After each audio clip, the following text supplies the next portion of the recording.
দূর, বউ কষ্ট করে উনুন ছাড়া গ্যাস ধরেছিল, কে জানতো আবার গ্যাস ছাড়া উনুন ধরাতে হবে।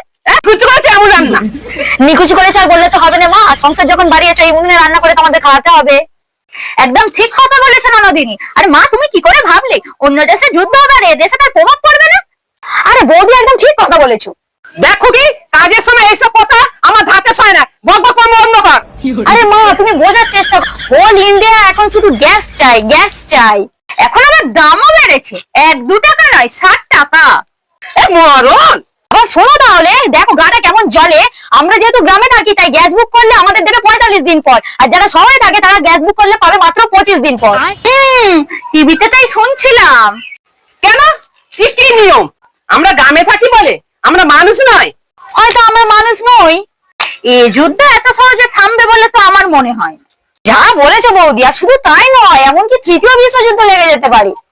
খুব হয়েছে, তোর লেকচার করে বন্ধ করতো। তোরা একটা জ্যোতিষী হয়ে গেছিস, তোরা সব জানিস। বৌমা গুগলুমি না মেরে উনুনটা এসে ধরাও, ফু দিদিতে আমার হাতে রোগ এসে গেল।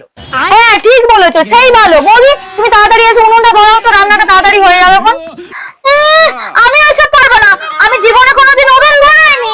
বৌমা জীবনে তো কোনোদিন গ্যাস খাইছি দেখোনি, এখন তো দেখছো। বৌমা দয়া করে উনুনটা এসে ধরাও। অসম্ভব। তার থেকে বরং আমি একটা বুদ্ধি দিচ্ছি মা, যতদিন না গ্যাস পাওয়া যায় ততদিন খাবার অর্ডার করেই আমরা খাই। আমার ছেলে যেন টাকা ঝরে ঝরে পড়ছে। আরে ধুর, এখন দাদার পয়সা ঝরে ঝরে পড়লেও তুমি খাবার পাবে রে মা। এখন সব বড় বড় রেস্টুরেন্ট গুলো খবরে দেখো নি, গ্যাসের অভাবে বন্ধ করে দিয়েছে আর খাবারও অর্ডার নিচ্ছে না। আর বৌদি এদিকে বলছে কিনা খাবার অর্ডার করে খাবে।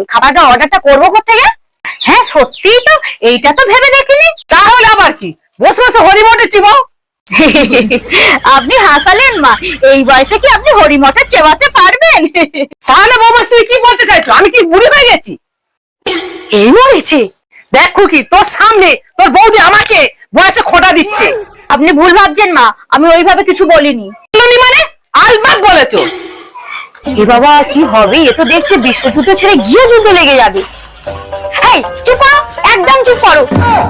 তুই কিন্তু বৌদিকে মাথায় তুলছিস। হ্যাঁ গো ননদিনী, তোমার মায়ের মাথাটা গ্যাস না পেয়ে একেবারেই গেছে। তোমরা যা পারো তাই করো, তবে একটা কথা শুনে রাখো, গ্যাস নেই, উনুনেই রান্না করে খেতে হবে। আর যদি তাও না পারো এই হরি মটর চালাবে। মা এত যে আনাজ কেটেছে কি হবে, তাহলে কি খাবো? বৌমা তোর তো বয়স হয়নি, হরিমটর চিবাবে।